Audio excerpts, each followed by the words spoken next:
And welcome to Victory is Yours channel, and this is chapter 9 part 3 class 6 NCERT. Okay, so some aquatic habitats we were discussing. So let's start.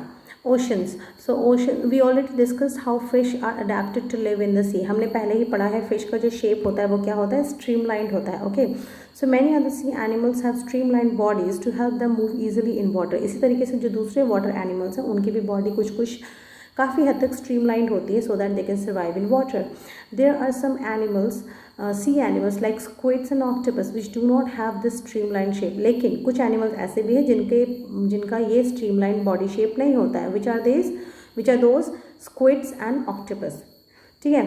They stay deeper in the ocean near the sea bed and catch any prey that moves towards them. अब वो कहाँ रहते हैं, वो तैरते नहीं है basically, वो नीचे की तरफ सी बेड मीन्स सी का जो बेस है ना, बेड, वहाँ पे होते हैं. तो so they can catch the any prey that moves towards them. और वो क्या करते हैं, जो भी प्रे उनके आसपास से गुजर रहा होता है उसको वो पकड़ लेते हैं. However when they move in water they make their body shapes streamline. लेकिन जब वो पानी में ऊपर की तरफ या कहीं भी फॉर दैट मैटर पानी में मूव कर रहे होते तब वो अपने बॉडी को स्ट्रीमलाइन कर लेते हैं. These animals have gills to help them use oxygen dissolve in water. और इन एनिमल्स के पास क्या होता है, गिल्स होते हैं. क्यों? क्योंकि जो पानी में जो ऑक्सीजन डिजॉल्व है उसको यूज़ करने के लिए. Okay, so there are some sea animals like dolphins and whales that do not have gills. लेकिन अब कुछ सी एनिमल्स ऐसे भी हैं जिनके पास ये गिल्स नहीं होते, जो नेमली जिनका नाम है dolphin and whales. They breathe in their through nostrils और ब्लो होल्स. तो वो कैसे सांस लेते हैं, how do they breathe? They breathe the air through blow holes. जो उनके नोस्ट्रल्स होते हैं ना, नाक में जो छेद होता है, तो उसी तरीके से उनके फ्रंट के फेस पे दो छोटे छोटे छेद होते हैं जो हम नोस्ट्रल्स बोलते हैं, उनके लिए वो ब्लो होल्स होता है. Okay, so that are located on the upper part of their heads. This allows them to breathe in air when they swim near the surface of the water. तो जब वो वाटर सरफेस के काफ़ी नज़दीक होते हैं ऊपरी तरफ में, तो वहाँ से वो ब्लो होल्स के थ्रू एयर को ब्रीथ इन कर सकते हैं. They can stay inside the water for a long time without breathing. अब इसका मतलब ये नहीं कि उनको अगर ब्रीथ करना है तो वो हर वक्त वाटर सरफेस पे ही रहेंगे. वो ब्रीथ करने के बाद वो काफ़ी देर तक पानी के नीचे अंदर गोता लगा के रह सकते हैं. Okay, so they come out to the surface from time to time to breathe in air. तो इसीलिए वो थोड़े थोड़े अंतराल पे, मतलब जो भी उनका ड्यूरेशन है, जितना वो ब्रीथ रोक सकते हैं, अपना रह सकते हैं अंदर, तो उतने अंतराल के बाद वो समय समय पर सरफेस पे, सतह पे आके ब्रीथ करके और फिर अंदर चले जाते हैं. Did you ever see this interesting activity of dolphins in television program और फिल्म्स और ओशन लाइफ? क्या आपने कभी डॉल्फिन्स की एक्टिविटी को देखा है टेलीविजन प्रोग्राम में या फिल्म्स में ऑन ओशन लाइफ? मैंने तो रियल में देखा है, खैर, when I was in Puri. So next is ponds and lakes. Have you seen plants growing in ponds, lakes, rivers and even some drains? तो क्या आपने पौधों को देखा है जो तालाब में, नदी में, ड्रेन्स के आसपास या झरने वरने के आसपास होते हैं? Go on a field trip to a nearby pond if possible and try to observe the kind of plants that are seen there. तो अब ये कह रहे हैं कि आप एक तालाब के नज़दीक जाइए अगर हो सके तो, और या इस तरह के कोई वाटर बॉडी के पास, और वहाँ के प्लांट्स को ऑब्जर्व कीजिए. Observe the leaves, stems and roots of these plants. अब उनके लीव्स, स्टेम्स और रूट्स को नोटिस कीजिए. Some of these plants have their roots fixed in the soil below the water. अब इन प्लांट्स में से कुछ की क्या होती है कि रूट्स बिल्कुल सॉइल में होती है ना, पानी में तो है लेकिन पानी के नीचे जो मिट्टी है उस मिट्टी तक उनकी सॉइल पहुँच रही होती है ना, तो बेसिकली वो मिट्टी में है और फिर उसके अंदर पानी में इमर्ज्ड है. Okay, and so here in this picture 9.9 you can see the plant on the left, है ना, जो आपके लेफ्ट पे पौधा दिख रहा है उसकी जो वो है तो पानी में ही, लेकिन उसकी जड़ें जो है ज़मीन तक हैं. और जो राइट पे पौधा है वो क्या है, उसकी जड़ें पानी में ही तैर रही हैं. ठीक है, सो water. In terrestrial plants, roots normally play a very important role in the absorption of nutrients and water from the soil. अब terrestrial plants जो धरती के पौधे हैं उनको हमने देखा है कि इन रूट्स का रोल क्या है, कि वाटर एब्जॉर्प्शन और न्यूट्रिएंट्स एब्जॉर्प्शन का बहुत इंपॉर्टेंट रोल है उनका सॉइल के through. However, in aquatic plants, roots are much reduced in size and their main function is to hold the plant in a place. अब एक्वेटिक प्लांट्स में क्या होता है, रूट्स का फंक्शन न्यूट्रिएंट एब्जॉर्प्शन नहीं है, वो बहुत छोटे हो जाते हैं एंड उनका फंक्शन क्या है कि प्लांट को उस जगह पे होल्ड करके रखना। Okay, so the stems of this plants are long, hollow and tight. अब इनकी स्टेम कैसी होती है, लंबी होती है, पतली होती है और टाइट होती है, लाइट होती है, सॉरी एक्सट्रीमली सॉरी, हॉलो होने से लाइट होती है, मीन्स वेट में लाइट होती है, ठीक है, हल्की होती है। The stems grow up to the surface of the water while the leaves and the flowers float on the surface of the water.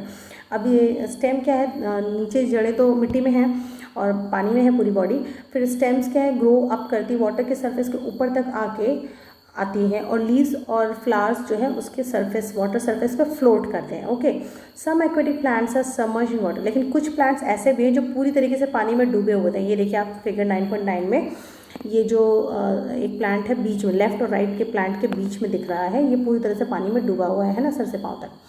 So some aquatic plants are submerged. All parts of such plants are underwater. Some of these plants have narrow and thin ribbon-like leaves.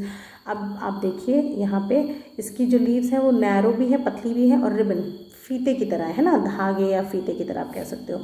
These can bend in water flowing, है ना, तो जो water flow कर रहा है, तो जो water की जो स्ट्रीम होती है तो उसके अकॉर्डिंगली वो जो है लीव्स जो है वो बेंड करती हैं। In some submerged plants leaves are often highly divided. अब कुछ और सबमर्ज्ड प्लांट्स जो होते हैं उनमें जो लीव्स है वो बहुत ज़्यादा डिवाइडेड होती हैं। So through which the water can easily flow without damaging them. ऐसा किस लिए होता है, अगर वो इतनी डिवाइडेड होती है तो क्या होता है, अगर देखिए एक बड़ा स्ट्रक्चर होगा लीफ का और फिर वो पानी में होगा तो पानी जब उसके थ्रू नहीं जा पाएगा तो पानी उसको हिट करेगा बेसिकली, है ना, तो पानी की हिटिंग से वो फट जाएगी, कट जाएगी, गल जाएगी। ओके, तो इसीलिए लीव्स खुद ही वो पतले पतले रिबन लाइक स्ट्रक्चर्स में होती है ताकि वो पानी के फ्लो से ही फ्लो होती रहे और पानी उसके दाएं बाएं आगे पीछे सब तरीके से गुजर जाए, है ना, जो पानी का फ्लो है वो गुजर जाए ताकि उसको हिट ना करे, और हिट नहीं करेगा तो उसको डैमेज नहीं होगा। Okay, so frogs usually live in ponds. जो मेढक होते हैं वो पॉन्ड में रहते हैं। Frogs can stay both inside water as well as move on the land. अब फ्रॉग्स क्या है, वो पानी के अंदर भी रह सकते हैं और धरती पर भी रह सकते हैं। They have strong back legs and help them in leaping and catching the prey. और उनके जो हाइंड लेग्स होते हैं वो बहुत ही मजबूत होते हैं और उससे क्या होता है कि वो लीप कर पाते हैं, यानी कि उछल पाते हैं, एंड कैचिंग देयर प्रे, और वो अपना शिकार को पकड़ पाते हैं। They have webbed feet which help them to swim in water. अब उनके जो फीट होते हैं, जो लेग्स होते हैं, तो उनकी जो फीट है, फीट एक जो फिंगर है या टो कह लूँ मैं तो लेग्स के हिसाब से, तो जो टो है तो एक टो और दूसरे टो के बीच में, जैसे हमारा जो टो है, अगर आप अपने हाथ टोज़ को देखो तो देखो दोनों जो पांचों टो हैं वो टोटली सेपरेट है ना, उनके बीच में कोई लेयर नहीं है, कोई स्किन नहीं है। लेकिन फ्रॉग्स के जो टोज़ होते हैं उसके बीच में एक स्किन होती है, उसको मेम्ब्रेन बोलो या जो भी बोलो, तो उस तरीके से जब वो होता है तो वो वेब होता है, उसको वेब कहा जाता है, वेब्ड फीट, है ना।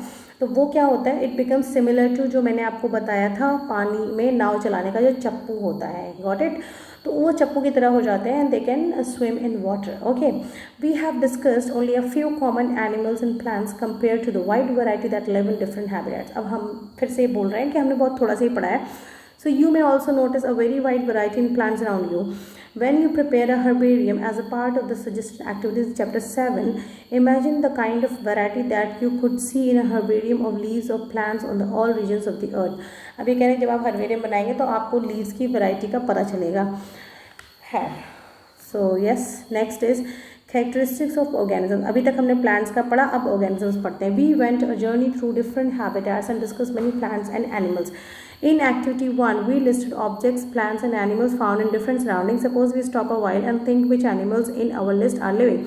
Let us think of examples from the forest: trees, creepers, small and big animals, birds, snakes, insects, rocks, soil, water, air, dry leaves, dead animals, mushrooms, moss may be only some of the objects that are present in the forest. Which of these are living? अब आपसे ये पूछ रहे हैं कि इन सारे list में से जो भी मैंने नाम अभी बोले इसमें से कौन से लिविंग है, तो मैं आपको बता देती हूँ।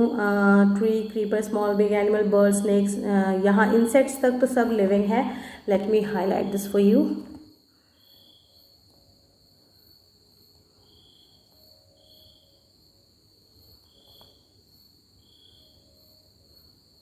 सो या इंसेक्ट्स तक सब लिविंग है, ठीक है। और उसके बाद रॉक नॉन लिविंग है, सॉइल वाटर नॉन लिविंग है, air dry leaves dead animals non living, mushrooms and moss भी लिविंग होते हैं, ठीक है। So I hope that's clear. So जो मैंने हाईलाइट किया वो सारे लिविंग हैं और rest of the names are non living, ठीक है। Think of objects that you can see around you at this moment and group them as living and non living. In some cases it is easy for you to know. For an example, we know that objects like chair and table are not alive. Paheli was reading this rhyme from Complete Nonsense. Okay. Paheli and Bujo found the poem very funny because they knew that a chair and a table is not alive and it cannot talk or walk. Chair, table, stone, coin are not alive. Similarly, we do know that we are alive and so are all the people of the world. We also see animals around us that are so full of life: dogs, cats, monkeys, squirrels, insects and many others. How do we know that something is living? अब ये पूछ रहे हैं कि हमें कैसे समझ आती है कि कोई चीज़ लिविंग है. Often it is not so easy to decide. We are told that plants are living, but they do not move like a dog or a pigeon. On the other hand, a car or a bus can move. Still, we consider them non-living. Plants and animals appear to grow in size with time, but then at times clouds in the sky also seem to grow in size. Does it mean that clouds are living? तो यहाँ पे हमें concept समझना है living और non living का. तो ये कह रहे हैं कि हमें पता है कि जो प्लांट्स हैं, जो बताया जाता है कि प्लांट्स लिविंग होते हैं, लेकिन प्लांट्स तो अपनी जगह पे ही रहते हैं,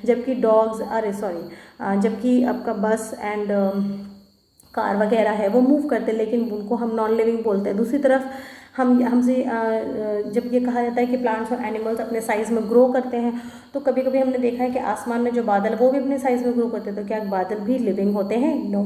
no.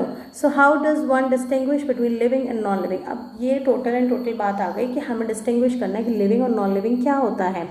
Do living things have some common characteristics? क्या लिविंग थिंग जो जीवित वस्तुएं हैं, क्या उनमें कुछ आपस में कैरेक्टरिस्टिक, कुछ कॉमनैलिटी है that can make them different from the non living, जिससे कि उनको डिफ्रेंशिएट किया जा सके नॉन लिविंग ऑब्जेक्ट से?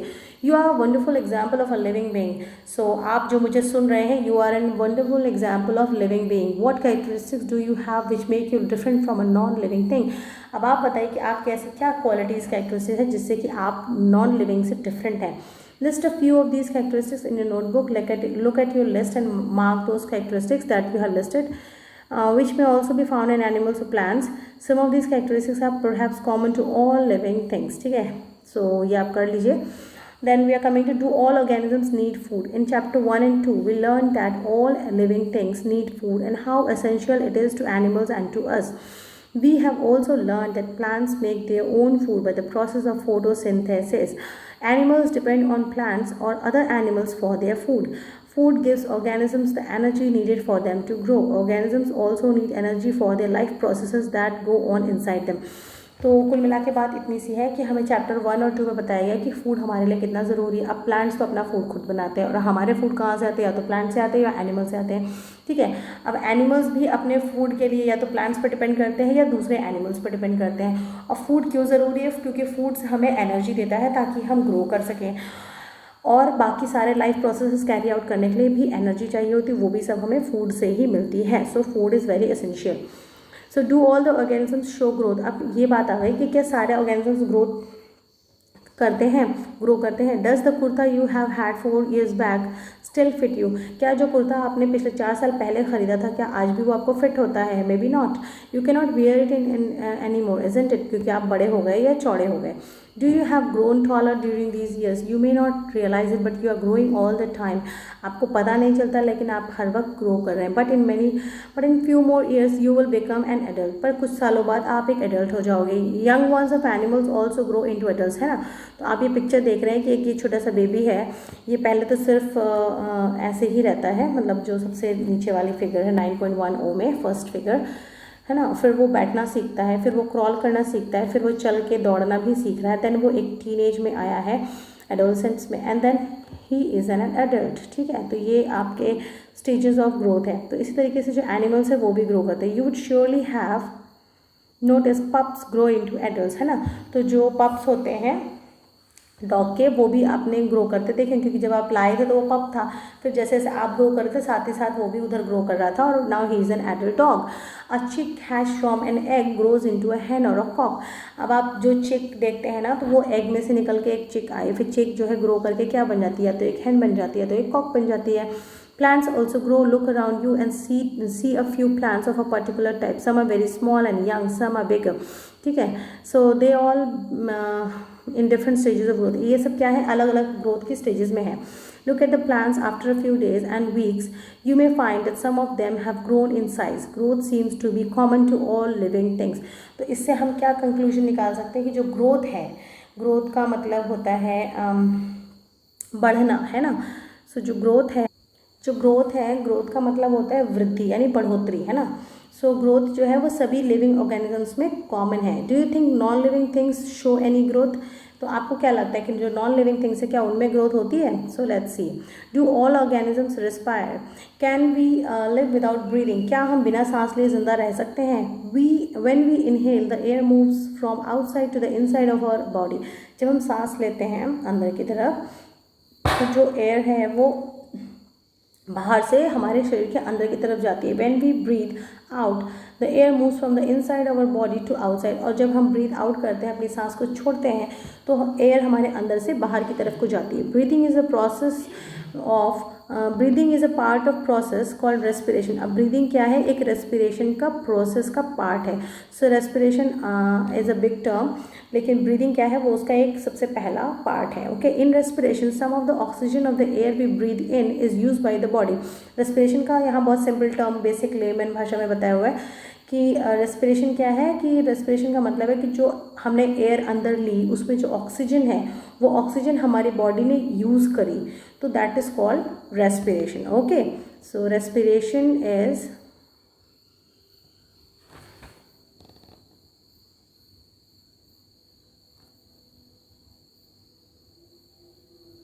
this. In respiration, the oxygen of the air we breathe in is utilized by the body. We breathe out carbon dioxide produced in this process. और इस process में क्या होता है कि जो कार्बन डाइऑक्साइड है वो प्रोड्यूस होती है और उसको हम अपने शरीर से बाहर निकालते हैं। The process of breathing in animals like cows, buffaloes, dogs or cats is similar to humans. अब जो ब्रीदिंग का प्रोसेस है वो काउज, बफलोज, डॉग्स और कैट्स में जो है वो ह्यूमन के ही सिमिलर है। Okay, observe any one of these animals while they are taking rest and notice the movement of their abdomen. तो अब ये कह रहे हैं कि आप इनमें से कोई भी एनिमल जब रेस्ट में हो, लेटे बैठे हों, तो आप उनके बॉडी को ध्यान से देखो, तो आपको दिखेगा कि उनका जो एब्डोमेन है यानी पेट का जो एरिया है वो धीरे धीरे पहले एक बार ऊपर आएगा, फिर अंदर जाएगा, फिर एक बार ऊपर आएगा, फिर अंदर जाएगा। This slow movement indicates that they are breathing. इससे क्या पता चलता है कि वो ब्रीथ कर रहे हैं, वो सांस ले रहे हैं। Okay, respiration is necessary for all living organisms. It is through respiration that the body finally obtains energy from the food it takes. अब ये क्या बता रहा है कि रेस्पिरेशन क्या है, ये बहुत ही आवश्यक है, नेसेसरी है for all the living organism, सभी जीवित जीव जंतुओं के लिए। और इससे क्या होता है, बेसिकली रेस्पिरेशन करना क्यों है? रेस्पिरेशन इसलिए करना है कि जो हमने फूड खाया है, जो हमने फूड इनटेक किया है, उस फूड से जो एनर्जी ऑब्टेन होती है वो इस रेस्पिरेशन के थ्रू ही होती है। ठीक है, so for this matter respiration is necessary. Okay, some animals में have different mechanisms for the exchange of gases. कुछ एनिमल्स में कुछ और मैकेनिज्म हो सकता है गैसेस का एक्सचेंज का। कौन सी gases? Carbon dioxide and oxygen. Okay, which is the part of respiration process. For example, earthworms breathe through the skin. अब ये क्या बता रहा है कि अर्थवॉर्म कैसे सांस लेता है? अपनी स्किन के थ्रू।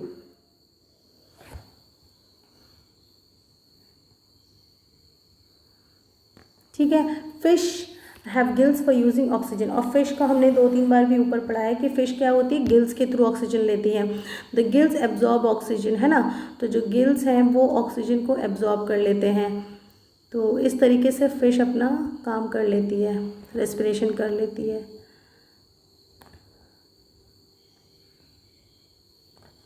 सो या डू प्लांट्स ऑल्सो रेस्पायर। अब ये पूछा जा रहा है कि क्या प्लांट्स भी रेस्पिरेशन शो करते हैं? Exchange of gases in plants mainly takes place through leaves. ये हम लोगों ने पढ़ा ही है कि जो प्लांट्स की जो लीव्स हैं वो वहीं से सारे गैसेस का एक्सचेंज होता है। The leaves take in air through tiny pores in them and use the oxygen. They give out carbon dioxide to the air. अब वो क्या कह रहे हैं कि लीव्स जो हैं वो उनके टाइनी पोर्स होते हैं, वहाँ से वो यूज़ करती हैं ऑक्सीजन को यूज़ करती हैं और they give out carbon dioxide, और कार्बन डाइऑक्साइड को एयर में रिलीज़ करती हैं। ठीक है, respiration in plants takes place day and night. अब रेस्पिरेशन क्या होता है, ये डे एंड नाइट दोनों का प्रोसेस है। ठीक है, और फोटोसिंथेसिस क्या है, डे टाइम का प्रोसेस है। क्यों? क्योंकि सनलाइट की ज़रूरत पड़ती है। Okay, so do all organisms respond to stimuli. अब ये देखिए कि रेस्पिरेशन नेसेसरी है और उसके अलावा ग्रोथ पहला है, पहला ग्रोथ होनी चाहिए, दूसरा रेस्पिरेशन होनी चाहिए। अब तीसरी बात है स्टिमुलस को रिस्पॉन्ड करना चाहिए। How do you respond if you suddenly step on a sharp object like a thorn while walking barefoot. अब अगर आपको नंगे पाँव आप चल रहे हो और आपके पैरों में कोई शार्प ऑब्जेक्ट है या कोई कांटा आ गया, तो आप कैसे रिएक्ट करते हो? यू जस्ट स्टेप बैक, है ना। How do you feel when you see और think about your favourite food. आपका जब फेवरेट फूड के बारे में आप सोचते हो, what do you think and feel? You feel glad, है ना, खुश हो जाते हो। You suddenly move from a dark place into a bright sunlight, या अंधेरे में से रोशनी में जाते तो आपका रिएक्शन कैसा आता है? What happens? Your eyes shut themselves automatically for a moment till they adjust to the changes bright light. अब क्या होता है कि जब आप अंधेरे से बाहर तेज़ रोशनी में आते हैं तो आपकी आंखें ऑटोमेटिकली ही 1 सेकंड के लिए बंद हो के और फिर वो एडजस्ट करके खुल जाती हैं ताकि वो ब्राइट लाइट के लिए एडजस्ट हो चुकी हो। Your favourite food, bright light and thorn in the above situations in the above situations are some examples of changes in your surroundings। तो ये सब क्या है कि changes हैं आपके surroundings में। All of us respond immediately to such changes, और हम सभी इन changes को immediately, मतलब ऐसा नहीं कि we have to think about it, it happens spontaneous, है ना। Changes in our surroundings that makes us respond to them are called stimuli। तो ये जो changes हैं जिससे कि हम कोई response देते हैं, तो इन चेंजेस को हम क्या कहते हैं? स्टिमुलाई। और इसका सिंगुलर वर्ड क्या हो, क्योंकि हम एक से ज़्यादा चेंजेस की बात करते हैं, यहाँ हम स्टिमुलाई कहते हैं, और इसका सिंगुलर वर्ड होता है stimulus, STIMULUS। Okay, stimulus. So do other animals also respond to stimuli. क्या बाकी एनिमल्स भी स्टिमुलाई को रिस्पॉन्ड करते हैं? Observe the behaviour of animals when food is serve to them. Do you find them suddenly becoming active on seeing the food? When you move towards a bird, what does it do? Wild animals run away when bright light is flashed towards them. Similarly, cockroaches begin to move to their hiding places if the light in the kitchen is switched on at the night। तो जो रात के समय अगर आप कभी kitchen में जाओ और कॉकरोचेस निकल के आ गए होते हैं और अगर आपने उस वक्त लाइट ऑन करी तो वो फटाफट से अंदर से भागना शुरू कर देते हैं। Can you give some more examples of responses of animals to stimuli? Do plants also respond to stimuli? अब हमने ऑर्गेनिज्म का समझ लिया, अब प्लांट्स का देखें तो क्या प्लांट्स भी देते हैं? Yes of course. फ्लावर्स और some plants bloom only at the night. अब कुछ प्लांट्स के फ्लावर्स हैं जो सिर्फ रात के समय ही खिलते हैं। In some plants flowers close after sunset, और कुछ प्लांट्स में फ्लावर्स जो है सनसेट के बाद बंद हो जाते हैं। In some plants like mimosa commonly known as touch me not, leaves close and fold when someone touches them. अब कुछ प्लांट्स ऐसे हैं जो टच को सेंसिटिव होते हैं, तो अगर कोई उसको टच करता है तो वो जो है उनकी लीव्स बंद हो जाती हैं, और जब वो रिलैक्स हो जाते हैं तो फिर उनकी लीव्स खुल जाती हैं। ये कौन सा प्लांट है? Touch me not. इसको हिंदी में क्या बोलते हैं? छुई मुई, है ना। So these are some examples of responses of plants towards changes in their surroundings. अब ये सब क्या है? एग्जाम्पल्स हैं चेंजेस इन द सराउंडिंग्स के। I think changes in surroundings तक ही करते हैं, बिकॉज ये वीडियो काफ़ी लेंदी हो रही है और still there are 4 more pages and I want them, मतलब मैं किसी हरी में नहीं हूँ, I want to do it in a nice manner. So I think I should stop here with this video and I